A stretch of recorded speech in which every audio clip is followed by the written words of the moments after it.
The Brigand's Law is possibly the best PvE sidearm that we have gotten ever. I know not a lot of people are completely sold on using sidearms in PvE yet, and that's fine, but this is also the closest thing to an ARC version of the Callus mini tool that we're going to get this season. That is a pretty bold statement to make when we have things like Risk Runner and Trespasser already, but this is not an exotic, which automatically puts it higher than those two on my list just for build crafting purposes, because you don't have to rely on an exotic for that really nice arc AoE damage that you can spread across targets.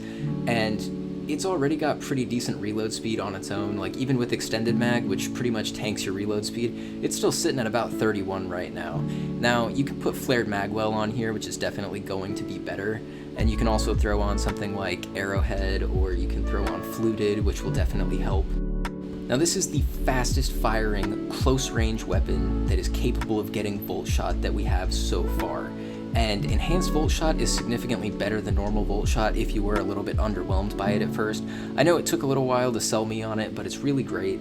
And I'd say that enhanced volt shot can compare to incandescent at this point. If you like the Fool's Remedy, or if you liked punching out, you are definitely going to enjoy how this thing feels. In PvE, it's an ad clear beast, and it feels nasty as hell even when you're not running an arc subclass. When I use it on my Warlock, I'm always on either Solar, Void, or Stasis, and it still puts in work.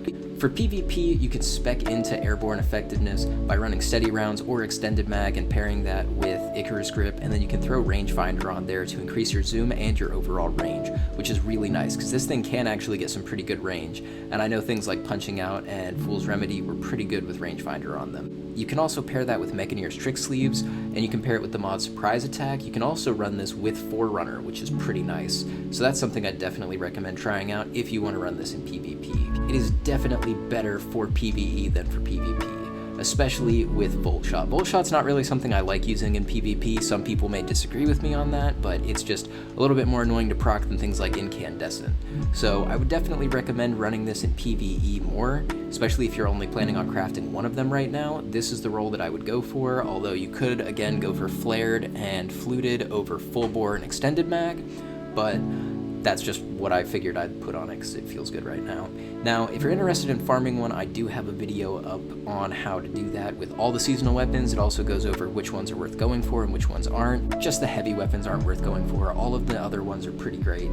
And if you guys happen to find this helpful, I'm pretty sure that hitting the like button and the subscribe button will increase your odds at getting a red border, but you know, I don't know how reliable that is. I'm pretty sure it's true. So yeah, anyway, I will catch you guys later.